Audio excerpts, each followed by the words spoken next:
Hello বন্ধুরা, আজকে শুভ রথযাত্রা। আমার তরফ থেকে আমার সকল বন্ধুদের রথযাত্রার অনেক আন্তরিক ভালোবাসা শুভেচ্ছা জানাচ্ছি, আর বড়দেরকে আমি প্রণাম জানাচ্ছি। বন্ধুরা, আজকে তোমরা আমার টাইটেল আর থাম্বনেল দেখেই এসেছো। আজকে আমি তোমাদের সঙ্গে শেয়ার করতে যাব একজন মানুষের পুনর্জন্মের বাস্তব কিছু ঘটনা। আজকে যে ঘটনাটি আমি তোমাদের সঙ্গে শেয়ার করব আমার খুব কাছে, হয়তো সেও আমার এই ভিডিওটি দেখছে, হয়তো কমেন্টও রেখে গেছে। কোনো একদিন ইচ্ছে আছে লাইভে আমি তাকে তুলবো, তো তোমরা তার মুখ থেকে পুরো ডিটেলসটা সম্পূর্ণটা তোমরা জানতে পারবে। চলো ভিডিও শুরু করবো। তার আগে একটু ইন্ট্রো দিতে চাই। বন্ধুরা, আমি মাম্পি। আমার চ্যানেল সাবকনসিয়াস মাইন্ডে যদি তোমাদের ভালো লাগে, প্লিজ চ্যানেলটিকে সাবস্ক্রাইব করবে, লাইক করবে, শেয়ার করবে, কমেন্ট রাখতে একদমই ভুলবে না, কারণ তোমাদের প্রত্যেকটি কমেন্ট আমাকে আরও বেশি মোটিভেট করে এই ধরনের ভিডিওস তোমাদের সামনে নিয়ে আসার জন্য। সেই কারণেই বলা। আর কী ধরনের ভিডিওস জানতে চাও? সিরিল ভাইটি আমার কাছে দুটো প্রশ্ন করেছে। অবশ্যই ভাই, আমি তোমার সেই প্রশ্ন নিয়ে ভিডিওস নিয়ে আসবো, ডেফিনেটলি নিয়ে আসবো। আর তোমাদের কারো কোনো প্রশ্ন থাকলে ডেফিনেটলি তোমরা আমাকে আর কি করতে পারো। আমি চেষ্টা করব তোমাদের সমস্ত প্রশ্নের উত্তর দেওয়ার। তো চলো, আজকে তোমাদের সঙ্গে শেয়ার করছি একটি বাস্তব ঘটনা, খুব রিসেন্ট, মানে ধরো 6 মাস ধরে ঘটছে এরকম একটি ঘটনা। একজন মেয়ের তার পূর্বজন্মের কথা কিভাবে তার জীবনে মানে মনে পড়ছে, এবং এমন একটি মানে যেটা শুনলে হাড় হিম করা একটি ঘটনা, যেটা শুনলে তোমরা নিজেরাই ভাববে যে এরকমটাও হয়, সত্যি এরকমটা হয় কি জন্য হয়, কি জন্য ঘটছে তার সঙ্গে এরকম, কেন তাকে সেই পূর্বজন্ম, একটি জন্ম নয় দুটি জন্মের সেই ঘটনা তার মনে পড়ছে, কেন ভগবান তাকে এই সমস্ত কিছু দেখাচ্ছে, কেন সে এইগুলোকে জানতে পারছে, কে তার মা ছিল, কে তার বাবা ছিল, কে তার মানে হাজব্যান্ড ছিল বা তার লাভার ছিল, কে তার ফ্রেন্ডস ছিল, সে সমস্তটাই তার সামনে একদম জলজল করছে। সে জানতে পারছে, বুঝতে পারছে, এবং তারপরে যখন এটা তো স্বাভাবিকভাবে আমরা তো ফার্স্ট লাইফ এটাকে বিলিভ করি, বাট কি ছিল কি ছিল না, কি আছে কি নেই, আমরা তো ওটাতে বুঝতে পারবো না, ওটা আমাদের কাছে কোনো অস্তিত্বই নেই, তাই না? তো আমরা প্র্যাকটিক্যাল এই লাইফটাতেই বিলিভ করি।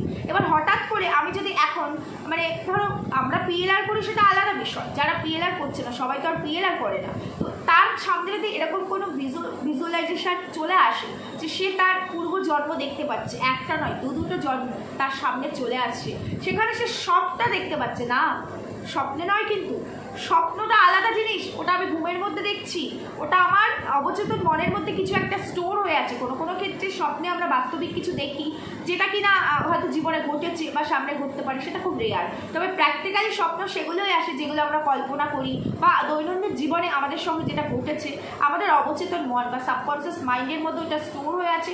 রাতের বেলা যখন আমরা পুরো ঘুমিয়ে আছি, আমাদের যখন ঘুমের মধ্যে আমাদের যখন চেতন মাইন্ড, যেটা আর কি মানে কনসিয়াস মাইন্ড, যেটা কিনা সেভাবে অ্যাক্টিভ না, কারণ আমরা তো ঘুমিয়ে আছি, তাই আমাদের কনসিয়াস মাইন্ডও তখন আমাদের সঙ্গে ওইভাবেই আছে।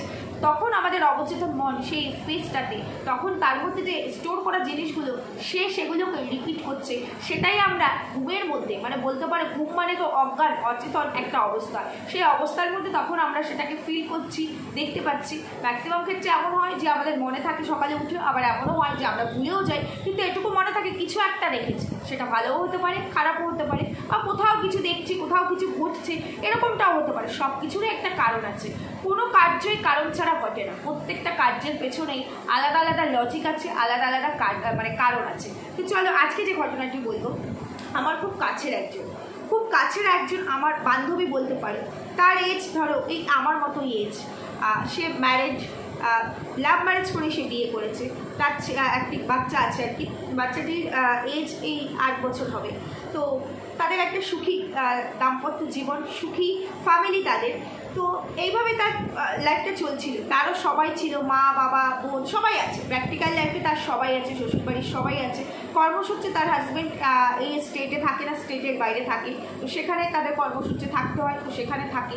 তো এতগুলো বছর কিন্তু সে কখনো তার ওই আগের জন্মকে মানে দেখেনি, জানেনি, বুঝেনি, মানে সে বিলিভ করতো, এইগুলো তো সে বিলিভ করে, ঈশ্বরে বিলিভ করে, বাট সে কখনো ওই আগের জন্ম কি জিনিস, যেমন তুমি ভাবছো আমি ভাবছি, এই জিনিসটাই এইভাবেই সে এইটাকে নিয়ে চলতো, যে সে কখনো পূর্বজন্ম, পাস্ট লাইফ সে কখনো দেখেনি। তবে মনে মনে ভাবতো যদি কখনো তার ক্ষমতা হয়, বা কখনো যদি এরকম অপরচুনিটি তার সামনে আসে, সে একবার হয়তো পিএলআর করবে। সেটা তার ইচ্ছেতে পিএলআর করি। এটা যেমন আমরা যখন পিএলআর করি, আমি আমার কথা বলছি, আমি যখন পিএলআর করি, আমি যার কাছে শিখেছি, আমার টিচার যখন আমাদেরকে এই শিক্ষায় ট্রেনিংগুলো দিয়েছে, প্রোগ্রামিংগুলো আমাদেরকে যখন শিখিয়েছে, তখন সে বলেছে তুমি কে, এটা তো তোমার শুধুমাত্র একটা বাহ্যিক রূপ, এটা খোলস, আত্মার কখনো মৃত্যু হয় না। এটা আমরা জানি, এটা আমরা শুনে এসেছি মানে আমাদের বাবা মা দাদু ঠাকুমা রিলেটিভস বাগারা যারাই আছে সবার কাছ থেকে আমরা জানি যে আত্মার মৃত্যু হয় না, শুধু শরীরটাকে পুড়িয়ে দেওয়া হয়। যখন একটা মানুষ মানে দেহ ত্যাগ করে তখন তার আত্মা বেরিয়ে যায়, তাই তো? আত্মা বেরিয়ে যাওয়ার পর দেহটা নিস্তেজ হয়ে যায়, আর কোনো ব্লাড সার্কুলেশন কাজ করে না, কোনো অর্গান কাজ করে না। তখন আস্তে আস্তে কয়েক ঘন্টা পরে আমাদের শরীরে এই গরম ভাবটা ঠান্ডা হয়ে যায় এবং তারপরে বেশ কয়েক ঘন্টা মানে একদিন দুদিন চলে যাওয়ার পর তখন আমাদের শরীরটা পচন ধরে। এই যে আত্মাটা আমার মধ্যে আছে, তোমার মধ্যে আছে, তাই দেখো আমাদের শরীর অ্যাক্টিভ। আমরা একভাবে যদি 10 ঘন্টাও শুয়ে থাকি, আমরা যদি কোনো পেশেন্ট যদি ধরো মানে সেন্সলেসও হয়ে যায় বা কোমায়ও চলে যায়, তার কিন্তু পচন ধরবে না, কারণ তার ভেতরে আত্মা আছে। তাই তার কিছুটা মানে যে কোমায় যায় তার তো অনেক কিছু ডেথ হয়ে যায়, অনেক ক্ষেত্রে আবার অনেক ক্ষেত্রে সেগুলো আবার রিকভারি করে আসে, তো ম্যাক্সিমাম ক্ষেত্রে ডেথ হয়ে যায়। তো ডেথ হলেও কিছু কিছু অর্গান কিন্তু কাজ করে, বিশেষ করে আমাদের হার্টবিটটা চলতে থাকে, কিছু কিছু ব্লাড সার্কুলেশন কাজ করে, কিছু কিছু অর্গান আমাদের কাজ করে, তাই না? তো সেই রকমই কিন্তু যখন যার মৃত্যু হয়ে যায় তখন তো তার আত্মাটা বেরিয়ে যায়, তার আর কিচ্ছু কাজ করে, তাকে আর হাজার চেষ্টা করলেও কোটি কোটি টাকা দিয়ে হলেও তার প্রাণটা কিন্তু আর ফিরিয়ে দেওয়া যাবে না, কোনোভাবেই সেটা পসিবল নয়। এখনও এরকম কোনো কিছু বেরোয়নি যে কারো জীবন চলে যাওয়ার পর মানে মৃত মানুষকে কেউ বাঁচিয়ে আনতে পারবে। সায়েন্টিফিক্যালি এরকমটা এখনও পর্যন্ত কিন্তু ঘটেনি, আর আমার মনে হয় না এটা ঘটবে, কারণ এটা ঘটলে পৃথিবীর ভারসাম্য একদম তলানির দিকেই থাকবে, সেটা পসিবল নয়। কারণ জন্ম থাকলে মৃত্যু হবেই, এটা সবার ক্ষেত্রে, শুধু মানুষ নয়, উদ্ভিদ বলো, পশু বলো, প্রাণী বলো, যাই হোক, প্রত্যেকটা জিনিসের ক্ষেত্রে জন্মিলে মরিতে হইবেই, তাই না? তো সেই আত্মার কিন্তু কখনো মৃত্যু হয় না। তো আমাদের মানে আমার স্যার বলতো, আগে তুমি কে, আগে তুমি নিজেকে চেনো, এটা বাহ্যিক রূপ, তুমি কে আমি কে, আগে আমাদের নিজেদেরকে চিনতে হবে, আমরা কারা। এই আত্মাটা যে যুগ যুগ ধরে আসছে, এর আগেও আমার হয়তো কয়েকটা জন্ম ছিল, এরপরেও কয়েকটা জন্ম থাকবে, সেই আত্মাটাকে চিনতে হবে। তখন গিয়ে আমরা পিএলআর করে আমরা নিজেদের আত্মাকে দেখার চেষ্টা করি। এবং আমি শুধু ওটা নয়, আর যখন ওই পূর্বজন্ম পাস্ট লাইফ থেরাপি যেটাকে বলে, থেরাপি তো না, আমরা পাস্ট লাইফ নিই, নিজেদের লাইফ নেই, আমরা এখনো পর্যন্ত সেরকম মানে আমি আমার কথা বলছি, অতটা হয়ে উঠিনি যে আমি অন্যের লাইফ নিয়ে পিএলআর করবো। আমি আমার লাইফ নিয়েই প্রথমে করি। আমি জানতে চাই যে মানুষগুলো আমার সঙ্গে রিলেটেড আছে, এই মানুষগুলো আমার আগের জন্মে কী ছিল, কে ছিল, তো আমি এটাই জানতে চাই। কারণ আমার এরকম কোনো কিউরিসিটি নেই যে আগের জন্মে কে আমার বাবা মা ছিল, তার আগের জন্মে, কারণ সেটা আননেসেসারি আমার মনে হয়। আমি প্র্যাকটিক্যাল, প্রচণ্ড প্র্যাকটিক্যাল, তো ওগুলো জেনে আমার কোনো এখনকার দিনে এই ডেটে দাঁড়িয়ে আমার মানে কিছু যাবে আসে না, বরঞ্চ কিছুটা মানসিক কষ্ট হতে পারে। বাট আমি যখন পিএলআর করতে চাইবো, আমার ইচ্ছে মতো পিএলআর হবে না, জন্ম তো আমার ইচ্ছে মতো দেখানো হবে না। আমি যখন প্রথম দিন পিএলআর করতে গেছি, প্রথম দিন তো আর এগুলো হয় না, করতে ফার্স্ট টাইম যখন আমি এরকম কোনো ভিজুয়ালাইজেশন ধ্যানের মাধ্যমে আমি দেখতে পাচ্ছি, কারণ আমরা আউট অফ বডি হয়ে যাই, আমাদের সোল থেকে আমাদের মানে সোলটাকে আলাদা করি, আমাদের বডি থেকে, হিউম্যান বডি থেকে আমরা আমাদের সোলটাকে আলাদা করতে বলি, এর টেকনিক আছে, টেকনিক করে আমরা আমাদের হিউম্যান বডি থেকে আমাদের সোলটাকে আলাদা করে দিই, আউট অফ বডি করে দিই। তারপরে আমাদের সাবকনসিয়াস মাইন্ডকে আমাদেরকে মেসেজ দিতে হয়, তারপরে আমরা গিয়ে ইউনিভার্সের সঙ্গে কানেক্ট করতে হয়, তবে গিয়ে অনেক মানে একদিনে তো পসিবল নয়, কোনো দিন বসে কিচ্ছু হয় না, কোনো দিন কেন এরকম দিনের পর দিন যায়, হয়তো কিছুই হয় না, আবার কখনো দেখতে পাই। তো ফার্স্ট টাইম যখন আমি দেখতে পাই, আমি দেখি আমি একজন রাজস্থানী বউ, আমি একটি রাজস্থানী বউ, আমি অন্য কিছু দেখতে পাইনি, আমি একজন মহিলাকে দেখেছি, আমি একদম স্পষ্ট তাকে মানে এঁকেও দিতে পারবো, যদিও আমি ড্রয়িং করতে জানি না, তারপরে আমার মুখটা পুরো এখনও স্পষ্ট, আমি এঁকে দিতে পারবো।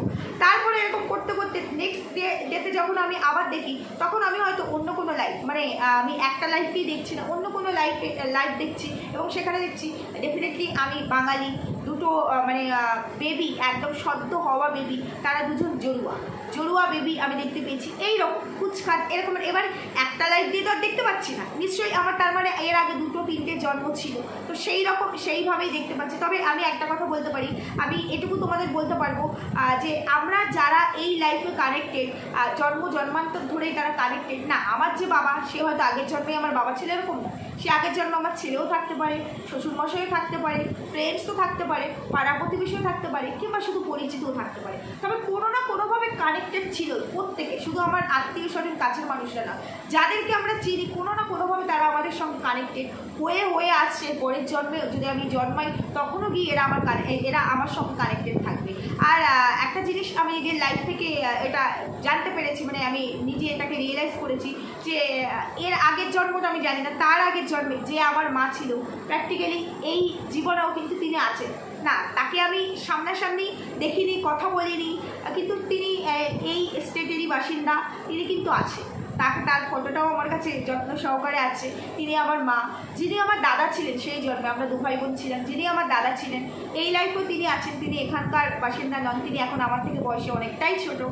তিনি মুম্বাইতে থাকেন, তার এখন অনেক স্বনামধন্য একজন কোরিওগ্রাফার। তো আছে কিন্তু সেটা নিয়ে কি আমার ভিতরে এখন একটা অন্যরকম কিছু হবে না, সেগুলো হবে না। তবে এগুলো ছিল মানে কোনো না কোনোভাবে কানেক্টেড। দেখো এই যে যারা ছিল আমার সঙ্গে, তাদেরকে আমি চিনি মিনস তাদের সঙ্গে কিন্তু আমার যোগাযোগ নেই এই লাইফে, কিন্তু কোনো না কোনোভাবে তাদেরকে আমি চিনেছি, তাদেরকে আমি জানি।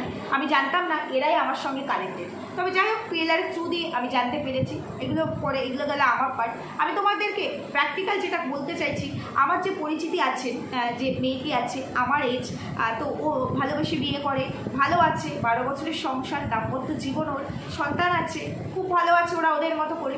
হঠাৎ করে রিসেন্ট এই 6 মাস ধরে, তুমি প্লিজ, আমি তোমার নামটা নিলাম না, তুমি নিশ্চয়ই আমি জানি তুমি আমার প্রত্যেকটা ভিডিও দেখো, অবশ্যই কমেন্ট করবে। তোমার পারমিশন পেলে ডেফিনেটলি এর পরের দিন আমি তোমার নাম সহ এখানে আমার বন্ধুদের সঙ্গে অবশ্যই শেয়ার করবো। তো যেটা বলতে চাইছি, 6 মাস ধরে হঠাৎ করে সে কাজ করছে, তো কাজ করতে করতে তার সামনে কোনো একটা ভিজুয়াল চলে আসলো। সে সেখানে দেখতে পাচ্ছে সে একজন মারাঠি বউ। প্রথম দিন এক ঝলক দেখতে পেলো, আর এমন পরিস্থিতি হয়েছে যে সে দিনের মধ্যে অনেকগুলো করে এরকম ভিজুয়াল তার সামনে আসছে। সে কিন্তু সজ্ঞানে দেখতে পাচ্ছে, কাজ করছে দেখতে পাচ্ছে, কোনো কিছু করছে, কোনো কিছু ভাবছে। আর ওগুলো যখন চলে আসে না, তখন দেখবে আমরা যারা এইসব নিয়ে কোর্স করেছি আমাদের বিষয়টা আলাদা, আমরা ম্যানেজ করতে পারি। যারা এইসবের মধ্যে নেই তাদের মধ্যে ভীষণ পরিমাণে এফেক্ট পড়ে। আর মেয়েটি প্রথম পাইতেই যেটা দেখলো যে সে একটি বউ, মারাঠি পরিবারের বউ, এবং সে যার বউ সেই ছেলেটিকেও এই প্র্যাকটিক্যালি এই লাইফে আছে, মানে এখনকার জন্মে আছে, তার সঙ্গে নেই, কিন্তু সেই ছেলেটিকে সে খুব ভালো করে চেনে, কথা বলেনি কখনো, কিন্তু সে দেখে। মানে যেহেতু সোশ্যাল মিডিয়ার যুগ, এখন আমাদের হাতের মুঠোয় অনেক কিছু চলে এসেছে, সে মানে অজান্তেই ওই ছেলেটির সমস্ত কিছু তার ভালো লাগে। সোশ্যাল মিডিয়ায় যেহেতু সে অ্যাক্টিভ, তো সেই জায়গা থেকে ভালো লাগে। সেই ছেলেটিও তার থেকে বয়সে অনেকটাই ছোটো, অনেকটা, মানে তার ভাইয়ের বয়সী হবে, বুঝতে পেরেছো, এতটাই ছোটো। তো আর কিন্তু সেই লাইফে, মানে আগের লাইফে এই ছেলেটি তার হাজব্যান্ড ছিল, এবং খুব কম দিনের সম্পর্ক। খুব তখনকার সময় খুব অল্প বয়সে বিয়ে হতো। আর যেহেতু মারাঠি তারা ছিল, তো সেই মারাঠিদের মতো শাড়ি ঠাড়ি পরা, এবং খুব হ্যাপি, খুব সুখী ছিল। শুধু যে সে তার হাজব্যান্ডটিকে দেখেছে এমন নয়, তার হাজব্যান্ডের দিদা শাশুড়ি হবে, তার হাজব্যান্ডের দিদাকে দেখেছে। এবং পরে যখন মেয়েটি, ওই ছেলেটি, মানে প্র্যাকটিক্যালি এই লাইফে ওই ছেলেটির প্রোফাইল পুরো সমস্তটা চেক করে সমস্ত কিছু বার করে গিয়ে সে যাদের দেখেছে প্রত্যেককে ওই ছেলেটির সঙ্গে এই লাইফেও পেয়েছে। না, ওই লাইফে যে তার দিদা ছিল, এই লাইফে হয়তো তাই এরকমই পরিচিত কেউ, কিন্তু একই ফ্রেমে পাওয়া গেছে, বুঝতে পেরেছো। এবং সেখানে তার লাইফটা এতটাই প্যাথেটিক ছিল। মেয়েটি যখন মারা যায়, ম্যারেড অবস্থা, তার গায়ে আগুন লেগে যায় কোনো কারণে, কী কারণে অতটা তো আর বোঝা যায়নি, আগুন লেগে মেয়েটির মৃত্যু হয়। এবং তার হাজব্যান্ড তাকে এতটাই ভালোবাসতো, পাগলের মতো তাকে বাঁচানোর অনেক চেষ্টা করে। হাজব্যান্ড বাঁচাতে গিয়ে তারও অনেকটা বার্ন হয়ে যায়। আর তার ওই দিদা শাশুড়িটিকেও তাকে বাঁচানোর চেষ্টা করে, কিন্তু সেটা আলটিমেটলি হয় না। মেয়েটির তখন বয়স ছিল 17 কি 18 বছর। ওই অল্প দিনের জন্য, হয়তো বিয়ে হয়েছিল 1-2 বছর বা 6 মাস, এরকম টাইমের জন্য তারা কাপেল ছিল। এবং এতটাই ভালো বন্ডিং ছিল, যতটুকু সে দেখেছে এতটাই ভালো, সে ওই লাইফটাতে হ্যাপি ছিল, সে কিন্তু এই লাইফটাতেও হ্যাপি। কিন্তু এতটাই হ্যাপি ছিল যে সে ওই জিনিসগুলো আর বারবার দেখছে, প্রত্যেক দিন একই জিনিস দেখছে, প্রত্যেক দিন দেখতে দেখতে তাকে খেতে দিচ্ছে তার হাজব্যান্ডকে, তার হাজব্যান্ডের সঙ্গে সে গল্প করছে, খুব ভালো একটা বন্ডিং তাদের। এই সমস্ত কিছু যখন দেখতে দেখতে না, তার ভেতরে একটা এফেক্ট আসে যে আমি তো আমার আগের লাইফে খুব হ্যাপি ছিলাম, তাহলে কেন আমার আগের লাইফটা এরকম প্যাথেটিক হলো, কেন আমার গায়ে আগুন লেগে আমি এইভাবে আমাকে মারা যেতে হলো, কেন আমি সেই সুখটা পেলাম না। এই লাইফে আমি যাকে পেয়েছি সে ডেফিনেটলি ভীষণ ভালো, প্রচণ্ডই ভালো, কিন্তু ওই জিনিসগুলো যদি কারোর মধ্যে আসে, তখন দেখবে একটা ট্রমা চলে আসে না, যে এটা আমি কী দেখলাম, কেন হচ্ছে। আর এগুলো দেখবে সবার সঙ্গে শেয়ার করা যায় না, কারণ ম্যাক্সিমাম মানুষ এগুলোতে বিশ্বাস করে না, জন্মান্তরে বিশ্বাস করে না, করে কি ফার্স্ট লাইফে। তো এবার মেয়েটি না প্রথম প্রায় 2.5-3 মাস ভীষণ ডিপ্রেশনে চলে গেছে, এতটাই ডিপ্রেশনে চলে গেছে যে সে তার মানে হাজব্যান্ডকে ঠিক করে কথা বলছে না, ছেলে মানে তার যে বাচ্চাটি আছে বাচ্চাটির জন্য তার সবটা করতে হবে, কর্তব্যের মানে দিক থেকে সে করছে, কিন্তু সেই আগের যে স্বতঃস্ফূর্তের সঙ্গে যে না এটা আমার পরিবার, আমার শুধু কর্তব্য নয়, শুধু দায় নয়, এটা আমার ভালোবাসা ভালো লাগা সবই ছিল, কিন্তু ওই জিনিসগুলো তার মধ্যে তার মেমোরিতে বারবার ঘুরছে আর বারবার সে দেখে যাচ্ছে। এবার শেয়ার করার মতো জায়গা পাচ্ছে না, যেহেতু আমি তার সাথে কথা বলতাম, তো সে একদিন আমার সঙ্গে শেয়ার করলো, বেশি দিনের আগের কথা বলবো না, এই মাস 3 আগের কথা বলবো, যে সে শেয়ার করলো যে 3 মাস ধরে সে এই জিনিসটাকে হাইড করে রেখেছে, এগুলো হচ্ছে, সে আর নিতে পারছে না, সে এতটাই ট্রমাটাইজড হয়ে গেছে যে সে ভাবছে এখন সাইকিয়াট্রিকের কাছে যাবে। সে তার হাজব্যান্ডের সঙ্গে শেয়ার করতে পারছে না, কারণ তার হাজব্যান্ড বিলিভ করবে না, এগুলো তো অনেকেই বিলিভ করে না, তো সে সেটা জানে, তখন তাহলে সে কী করবে? এত ডিপ্রেসড হয়ে পড়েছে না মেয়েটি, থাকছে না ঠিক করে, কোনো কিছু করছে না, এটা আমাকে কেন দেখালো, এটার মানে কি? আমি তো আমার লাইফে ভালোই ছিলাম, আমি তো এগুলো দেখতে চাইনি, ভগবান কি আমাকে ইঙ্গিত দিতে চাইলো, কি সাইন দিতে চাইলো? যাই হোক, এই সমস্ত কিছু হওয়ার পর তারপরে প্র্যাকটিক্যালি এরকম একজনের সঙ্গে আর কি সে কথা বলে কনসাল্ট করে তার এরকম ফার্স্ট লাইফ থেকে কেন এইগুলো হলো, এইগুলো থেকে মুক্তি পাওয়ার একটা ওয়ে নিয়ে আসা হলো, সে আর কি করে দিল।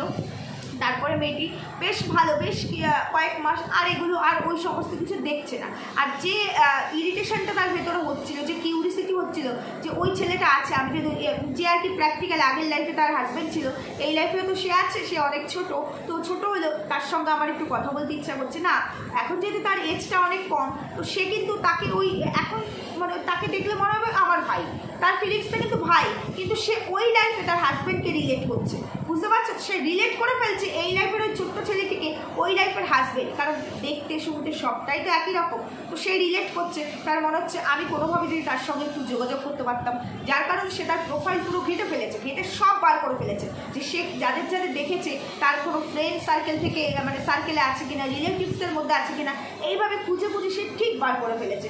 এবার তার একটাই টার্গেট যে আমি যেভাবেই হোক এর সঙ্গে যদি একটু দেখা করতে পারতাম, একটু কথা বলতে পারতাম, তাহলে হয়তো আমার এই যে ভেতরে যে টানাপোড়েন চলছে কিছুটা হলেও হয়তো কমতো, কিন্তু সেটা তো পসিবল নয়, কারণ আমরা প্রত্যেকে সাংসারিক, আমরা আগে নিজেদের সম্মান, বাবা মার সম্মান, স্বামীর সম্মান, এগুলো তো আগে ভাববো, তাই না? এটা আমার পাস্ট লাইফ, কিন্তু এটা এইভাবে এফেক্ট করলে তখন তো সেটা প্রচণ্ড পেইনফুল হয়ে যায়, যার সাথে ঘটে একমাত্র সেই বুঝতে পারে। তো যখন আমার সঙ্গে শেয়ার করলো, আমি ওকে কিছু প্রসেসিং বলে দিলাম, তারপরে এটা নিয়ে কী করা যায় সেই রাস্তা ধরে আগানো হলো, তারপরে এটাকে কেটে দেওয়া হলো, যাতে আর এই জিনিসটা তার উপর এফেক্ট না ফেলে, যাতে তার আর এরকম মনে না হয় যে না আমি যদি একটু ওর সাথে কথা বলতে পারতাম, বা এটা আমাকে এফেক্ট দিচ্ছে, আমি আমার সংসারটার মধ্যে ঠিকভাবে কনসেন্ট্রেট করতে পারছি না, স্বামী সন্তানে কনসেন্ট্রেট করতে পারছি না, এটা থেকে তাকে বার করে নিয়ে আসা হলো। সে বেরিয়েও এসেছে, কিছু প্রসেসিং করার মাধ্যমে তাকে বার করে নিয়ে আসা হলো, পিএলআরের কিছু প্রসেসিং থাকে সেগুলো করে বার করে নিয়ে আসা হলো। তারপরে সে বেশ এই মাস 3 সে ভালো ছিল। রিসেন্টের কথা বলছি, ভেরি রিসেন্ট, এই 3-4 দিন আগের কথা বলছি। একটা প্রবলেম হচ্ছে তার হাজব্যান্ডের প্রফেশনের জায়গায়, তো সেটা শুনলে কোনো ওয়াইফই নিতে পারে না, সেটা নিয়ে মানে একটা অনেক বড় অ্যামাউন্ট, বিগ অ্যামাউন্টের একটা লসের একটা ব্যাপার, যেহেতু বিজনেসম্যান তার হাজব্যান্ড, তো সেটা নিয়ে খুব টেন্সড, ফ্যামিলিতে সবাই ও খুব টেন্স।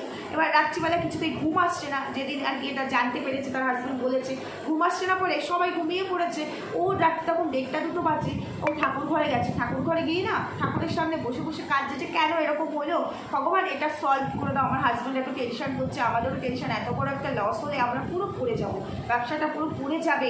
তো সেটা আমাকেও বলেছিল, তারপরে আমি হিলিংও করে দিয়েছি। যাই হোক, তার কিছুটা সলিউশন পরের দিন সকালে ও পেয়ে গেছে, ওরা পেয়েছে আর কি, প্রপার সলিউশন না হলেও সলিউশনের রাস্তা চলে এসেছে। তো আমি বলেছিলাম টেনশন করো না, আমি হিলিং করছি, আবার আমি গ্রুপেও ছেড়েছি, হিলিং করা হয়েছে। তো সেটা গেলে তো ও কী করেছে যে ঘুম আসছে না, ও ঠাকুরের কাছে গিয়ে ও ঠাকুরের সামনে বসে বসে ভাবছে, কাঁদছে আর এগুলো বলছে চোখটা বন্ধ করে। হঠাৎ ওর সামনে সজ্ঞানেই কিন্তু আবার এরকম কিছু ভিজুয়ালাইজেশান ওর সামনে চলে আসলো, এরকম কিছু ভিজুয়াল ওর সামনে চলে আসলো যে ও দেখতে পাচ্ছে, ও কিন্তু তখন আর ওর আগের জন্ম দেখতে পাচ্ছে না, তার আগের জন্মটাকে ও দেখতে পাচ্ছে। সেখানেও দেখতে পাচ্ছে যে যে ছেলেটি ওর হাজব্যান্ড এর আগের জন্মে ছিল, তার আগের জন্মে সেই ছেলেটিকেও দেখতে পাচ্ছে, তার আগের জন্মে ওর অন্য কেউ ওর হাজব্যান্ড ছিল তাকে দেখতে পাচ্ছে, এবং সেখানে সে আরও কয়েকজনকে দেখতে পেয়েছে যে কিনা তার বান্ধবী ছিল, ছেলেটির মা কে ছিল, ছেলেটির মা যে ছিল ছেলেটির যে মা ছিল, মানে এর আগের জন্মে ওই যে ছেলেটির মা ছিল, মানে যেই ছেলেটির সঙ্গে তার বিয়ে হয়েছে সেই ছেলেটির কথা বলছি না, যেই মেয়েটি তার বান্ধবী ছিল, সেই মেয়েটির যে দাদা ছিল, সেই ছেলেটি আগের জন্মে কিন্তু এই মেয়েটির হাজব্যান্ড হয়েছে এবং এই জন্মও সেই ছেলেটি আছে। জন্ম ধরেই তো আসে। তো সেই ছেলেটির মা যে ছিল এই জন্মে, এই মেয়েটির মা হচ্ছে সেই ছেলেটির মা। বুঝতে পেরেছো? মানে আগের জন্মে এবং সেই ছেলেটির সঙ্গে এই মেয়েটির একটা ভালোবাসার সম্পর্ক ছিল। আর সেই ভালোবাসার সম্পর্কে ছেলেটি এতটা নিট সোল ছিল, ওই ছেলেটি সে এতটাই বেশি ভালোবাসতো এই মেয়েটিকে, কিন্তু মেয়েটি পয়সার কারণে, আর্থিক কোনো কারণে অন্য কাউকে বিয়ে করে, যে কিনা সেই জন্মে তার হাজব্যান্ড হয়, মানে আগের জন্মে যে কিনা তার হাজব্যান্ড ছিল। এবং সেই হাজব্যান্ডের সঙ্গেও সে কিন্তু হ্যাপি হতে পারে। সে কিন্তু এতটাই দেখেছে, আর একদিনের দেখা না, 3-4 দিন, ওর 2-3 দিনের মতো তাকে এত কিছু দেখিয়েছে।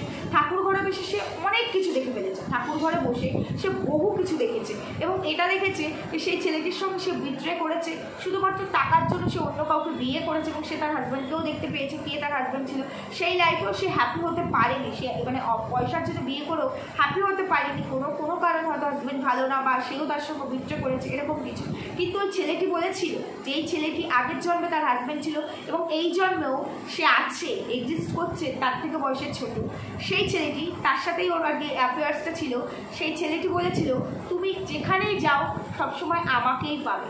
যার কারণে দেখো মেয়েটি এরপরে দুটো জন্ম নিল, পরের জন্ম ওই ছেলেটির সে ওয়াইফ হয়ে আসলো, কিন্তু লাইফটা তারা একসঙ্গে কাটাতে পারলো না, অতৃপ্ত সোল হয়ে রইল আর কি মেয়েটির, যেহেতু মেয়েটি তার আগের জন্মে বিট্রে করেছিল এই ছেলেটির সঙ্গে। সেই কারণে মেয়েটি কিন্তু এই ভালোবাসার স্বাদটা পেল না, এর আগের জন্মে তার গায়ে আগুন লেগে তাকে এরকম অপমৃত্যু মারা যেতে হলো। এই জন্মেও তারা কিন্তু আলাদা, তারা কিন্তু এক হতে পারেনি। এই মেয়েটির হাজব্যান্ড এই জন্মে অন্য কেউ, ছেলেটি তার থেকে আরও পরে জন্মেছে, যেহেতু মেয়েটি অনেক আগে মারা গেছে, এরকম বার্ড কেসে মারা গেছে, ছেলেটির বয়সে অনেক ছোট, এই জন্যও তাদের এক হওয়া পসিবল নয়। আর ভগবান এগুলোকে দেখাচ্ছে মেবি হয়তো নেক্সট জন্মে দুজন, যেহেতু ছেলেটি তো কখনো বিট্রে করেনি, মেয়েটিই করেছে এবং মেয়েটি সেটা এখন ফিল করছে বলে কার্মিক ফলের জন্য ভগবানের কাছে ক্ষমা চাইছে বারবার। হয়তো নেক্সট জন্মে আবার তারা এক হবে। ভগবান এই রিয়েলাইজেশনটা তাকে এই জন্মে দিল যে মানে পাপ কেউ ছাড়ে না, কথায় বলে না। তাই তুমি যদি কোনো অন্যায় করো কোনো অনেস্ট মানুষের সঙ্গে, তোমাকে কিন্তু তার ফল ভোগ করতেই হবে, এটা তো ডেফিনেটলি। আননেসেসারি কারোর সঙ্গে অন্যায় করলে তাকে কিন্তু সেই ফলটা ভোগ করতেই হয়। আর ওই যে বললাম, আমরা আমাদের এই লাইফে কী অপরাধ করেছি তার 80% আমরা ভোগ করি, 20% আমাদের পরের জন্মে যাবে। আর সেই 20% এতটাই ভারী হয়ে ওঠে যেহেতু আমরা বুঝতে পারি না কী কারণে ওই 20%টা আমাদেরকে ভোগ করতে হচ্ছে। কারণ আমরা তো জানিই না যে আমরা ওই যে ভোগ করছি সেই অন্যায়টা তো আমরা চোখে দেখতে পাই না, এই লাইফের অন্যায়টা আমরা দেখতে পাই, কিন্তু আমার আগের জীবনের অন্যায়টাকে আমি বুঝতে পারি।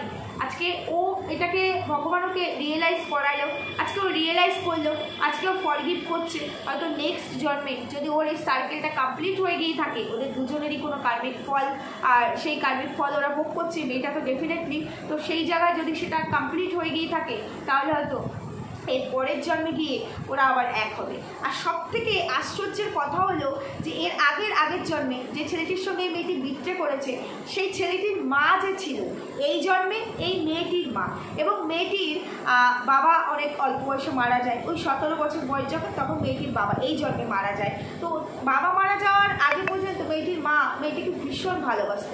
বাবা মারা যাওয়ার পর থেকে মেয়েটির মারও রূপটা বদলে গেল। মেয়েটির সঙ্গে এখন এমন হয়েছে আজকে 4 বছর মায়ের সঙ্গে মেয়ের কোনো সম্পর্ক নেই, বিয়েটা কিন্তু বাড়িতে থেকেই হয়েছে, মা নিজেই দাঁড়িয়ে বিয়ে দিয়েছে, অনুষ্ঠান করে বিয়ে হচ্ছে, লাভ ম্যারেজ হলেও না, বিয়েটা বোধহয় ওরা পালিয়ে করেছিল, বিয়েটা অনুষ্ঠান করে হয়নি, না সরি বিয়েটা অনুষ্ঠান করে হয়নি, ওরা নিজেরা পালিয়ে বিয়ে করেছে, কিন্তু তারপরেও কিন্তু মায়ের সঙ্গে সম্পর্ক ছিল। এবার যত দিন যাচ্ছে আস্তে আস্তে সম্পর্কটা এতটাই খারাপ হয়েছে যে মা আর মেয়ে কথা বলেন আজকে 4 বছর। মায়ের কোনো টানই নেই মেয়ের প্রতি, মা মেয়ের সঙ্গে বলতে পারে খুব রুড ব্যবহার করে।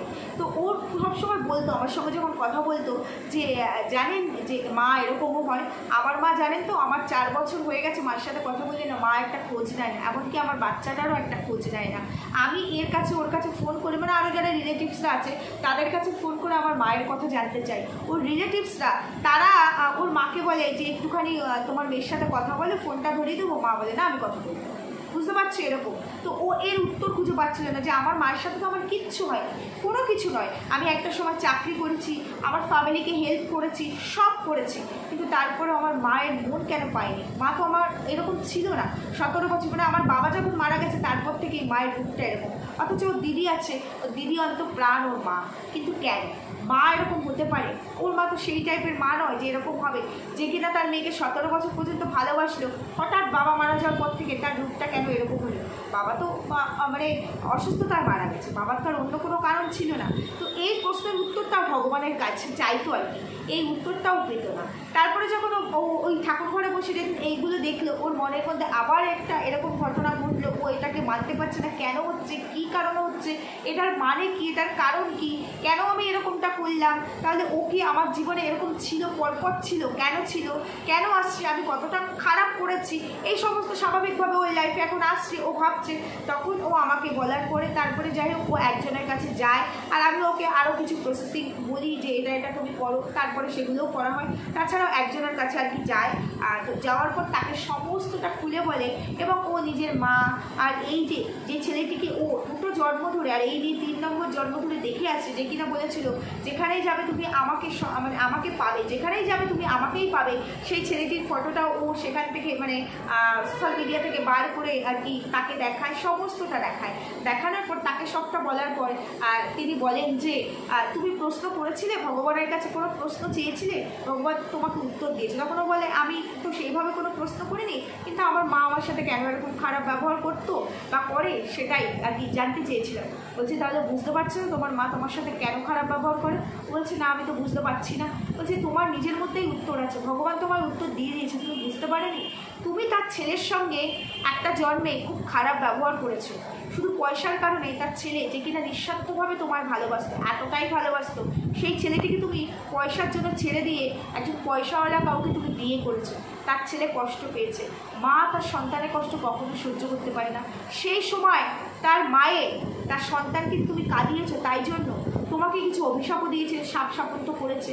শুধু তাই নয়, তোমার প্রতি তার একটা মানে অনীহা ঘৃণা তৈরি হয়েছে, যার কারণে এটাকে তোমাকে রিয়েলাইজ করতে হবে বলে এর আগের জন্ম হয়তো তুমি সেই ছেলেটিকে পেয়েছো, কারণ ছেলেটি তোমাকে রিয়েল ভালোবাসতো, কিন্তু দেখো সেই ভালোবাসাটা কিন্তু তোমরা ভোগ করতে পারোনি, খুব অল্প সময় তোমাকে বেরিয়ে আসতে হয়েছে, কারণ তোমার সার্কেল কমপ্লিট করতে হবে। এবং এই জীবনেও সেই ছেলেটি আছে তোমার থেকে বয়সে ছোট, তুমি তার থেকে বয়সে অনেকটাই বড়, কারণ যখন তোমাদের দুজনেরই টাইম শেষ হয়ে যাবে, তোমাকে আগে যেতে হবে, তাকে পরে যেতে হবে, তোমাকে এরপরে এই যে আমাদের যে মানে মানব জন্ম, এরপরে যেখানে গিয়ে মৃত্যুর পরে যেখানে গিয়ে ওয়েট করতে হয়, তোমাকে অনেকটা সময় ওই ছেলেটির জন্য ওয়েট করতে হবে, সেখানেও তোমাকে কষ্ট ভোগ করতে হবে, কারণ তোমার পাপটা এতটা। এবার সবটা তো এটা তো আর পিএলআর করা হয়নি, ওকে ভগবান দেখিয়েছে, সেখান থেকে দেখেছে, পিএলআর করলে হয়তো আরও অনেক ডিটেলস বেরিয়ে আসতো, যার কারণে সবটা জানে না ঠিক কতটা বিক্রি করেছে, শুধু কি ওইটুকুই করেছে না আরও কোনো বড় সড়ো কিছু করেছিল, এটা তো এখনও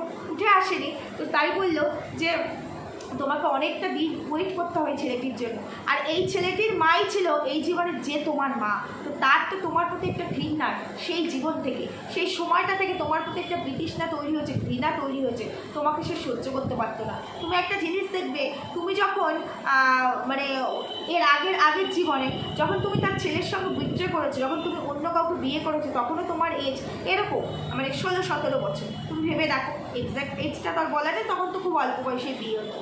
পরের জীবনে তুমি ঠিক ওরকম 17-18 বছর বয়সেই তুমি মারা গেছো, তুমি এটা ভোগ করতে পারোনি।